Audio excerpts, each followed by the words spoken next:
एक तरफ सस्ता पेट्रोल तो दूसरी तरफ महंगी चीनी। क्या ये दोनों एक साथ कनेक्टेड हो सकते हैं? जी हाँ, हमारी गवर्नमेंट पेट्रोल में इथेनॉल को मिलाने पर बढ़ावा दे रही है। आप सोच रहे होंगे कि इथेनॉल होता क्या है?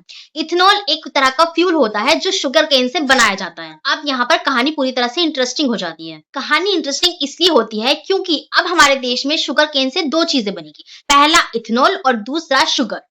जब हम शुगर केन से इथेनॉल को बनाएंगे तो शुगर केन से जो चीनी बनती है उसके लिए शुगर केन कम बनेगा, जिससे हमारे देश में शुगर केन का प्रोडक्शन कम हो जाएगा। और जब चीनी का प्रोडक्शन कम होगा तो इन फ्यूचर चीनी के जो प्राइस होंगे वो भी इंक्रीज होंगे। लेकिन अगर हम कहानी के दूसरे पहलू को देखें तो हमें इथेनॉल बनाने से बहुत ज्यादा फायदा भी होगा। तो इससे क्या होगा, भारत को बाहर देश से कम पेट्रोल को इम्पोर्ट करना पड़ेगा और किसानों को एक्स्ट्रा इनकम दी जाएगी क्योंकि शुगर केन से इथेनॉल बनाने के लिए। और हमारे देश में पेट्रोल से जो पोल्यूशन होता है वो भी इथेनॉल की वजह से थोड़ा कम हो जाएगा।